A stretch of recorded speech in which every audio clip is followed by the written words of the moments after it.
Hi guys, welcome back. Well, I've just mounted this 3-jaw chuck on my Smart & Brown Model L, and I want to do some work on this piece of bar that I've got, and comes to tighten the jaws up and the chuck key has started spinning. I've no idea where I got this chuck key from. It must come with a bunch of tools that I bought over the years, and as you can see it started rounding the corners up, so I think that's ready for the scrap bin. Now it's a 5/8 square that the chuck key needs to be.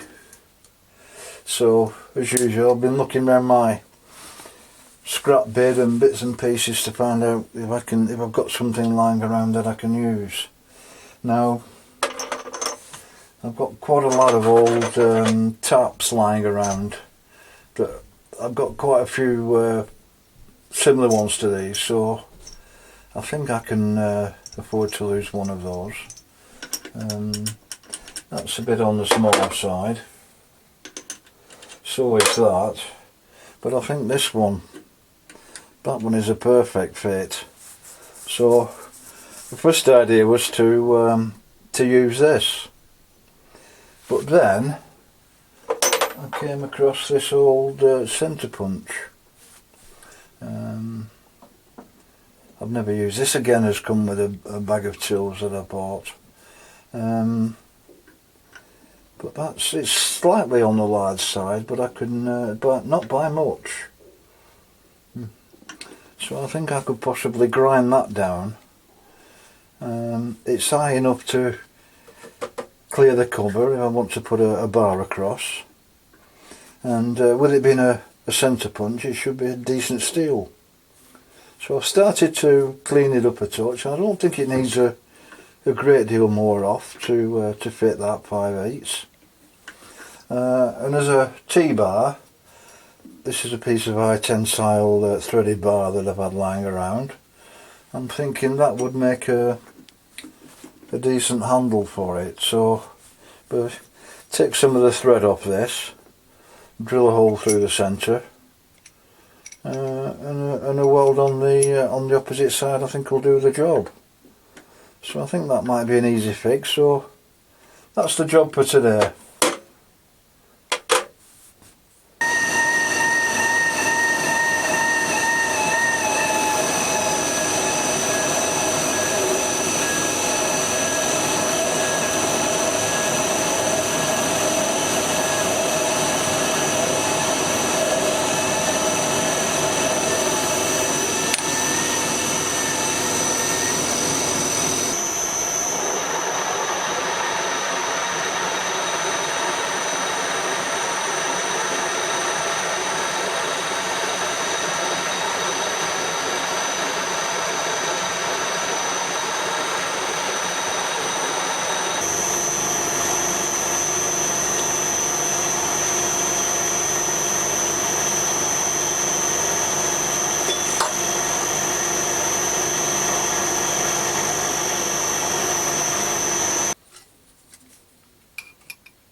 And I've got a tapered reamer there. Let's see if I can get it in camera. There we go. That match the tip on that centre punch. So I'm going to put that through the hole now.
Well guys, up to now it's pretty mundane stuff, but in a bid to try and spice this video up, I thought I'd show you, instead of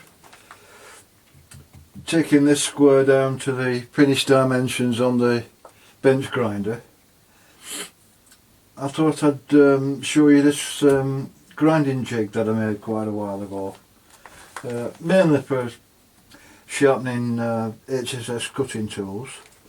But I found this morning lying around, the old flat disc, and I've made an arbor that fits into the side lock that will accept this. This is basically fits to the angle grinders, but I've machined that down to fit that, and tapped it with a 12mm thread.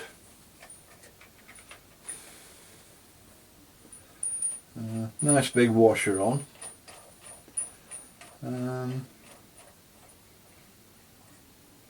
Tighten that down.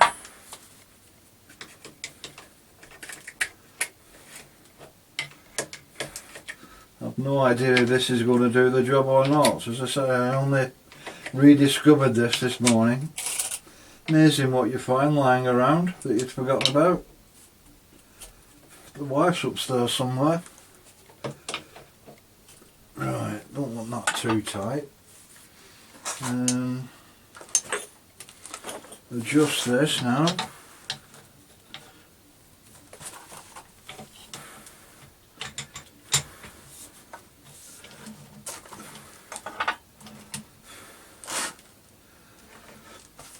I've also got these diamond encrusted lapping discs. I don't know if you've seen these. Extremely smooth finish on for. These leave a superb finish.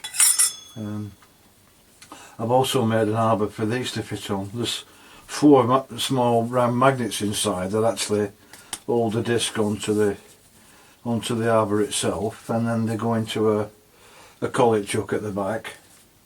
I've got, I think these are 100 now. I've also got some 150 larger ones as well, different grades of diamond on them, but those fit on the same. But let's concentrate on this one first. Got that mounted now. First job is to square the grinding jig with the table. Tighten that down.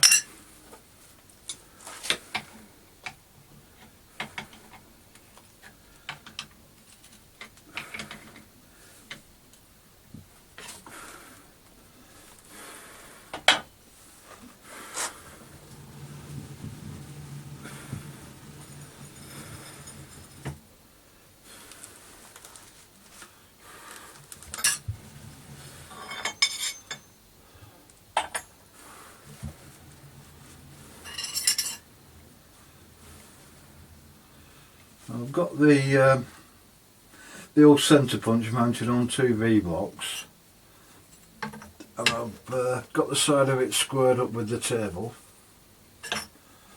so that's that. Now, is this going to go in far enough to touch the disc? I believe it is.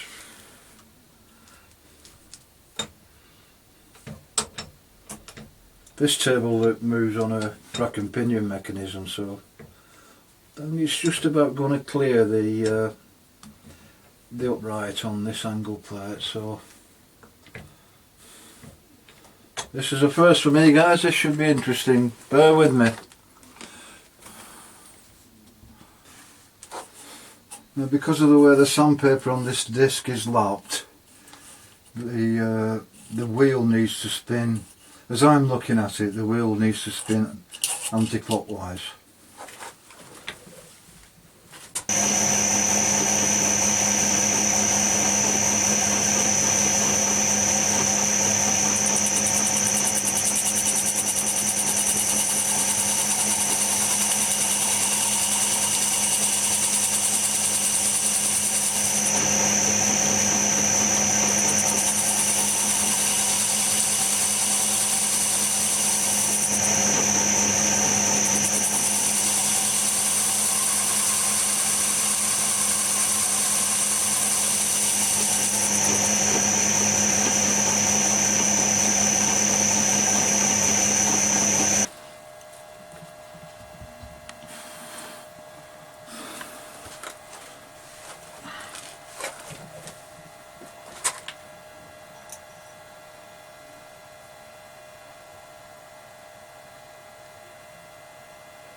Well, I didn't have the mill spinning too fast, and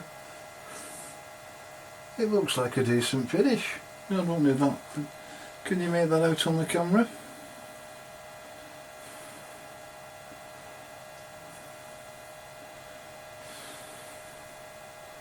I might speed the mill up and do the other side and see what we've got.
You see the other side there, guys? I think a faster speed does make a difference to it. The only problem I can see with using that disc is that it's not a new wheel. It hasn't been used, and when you're using them on an angle grinder, you tend to put more pressure on the outer edge than you do on the inner one. That's how it wears down. So as it's spinning and the work comes in perpendicular, it's tending to grind off the part that hasn't been used before it reaches the outer diameter, so you don't get a perfect grind on that. There's a slight taper on it, but I think in principle it'll do the job. If it has worn down on the outside, you could always tilt the grinding jig just to compensate for that, but it does leave a reasonable finish on that, so that's a possibility. I've no doubt if I swap this wheel over for one of these diamond discs, this runs perfectly flat, so I've no doubt that would give a far superior finish. But as an experiment and an effort to brighten this video up, I thought I'd just throw that one in. Yeah, the two sides I've ground now are fitting into that square on the chuck, so I think I'm going to do the other two sides now.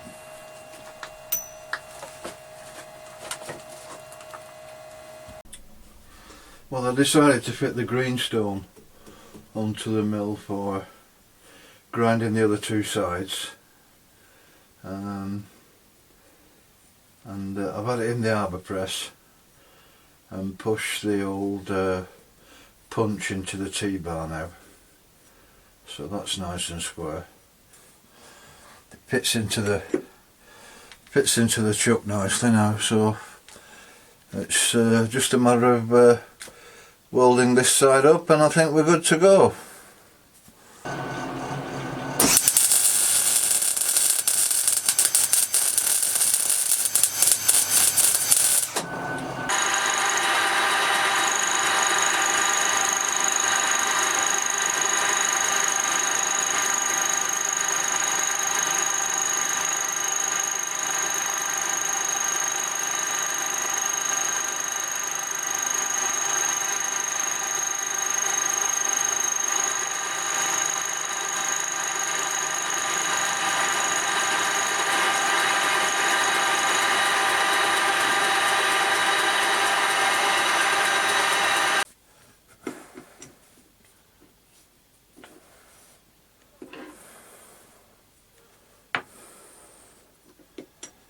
Yeah, that's much better now, guys. I think that should do the job. Simple video, guys. Pretty run-of-the-mill stuff. I hope the grinding fixture on the mill made things a bit more interesting for you. I think the next project will be slightly more involved. My next job now is to tidy this lathe up after my latest woodworking adventures. It's a bit of a mess. So thanks for watching, guys. Please subscribe. See you on the next one.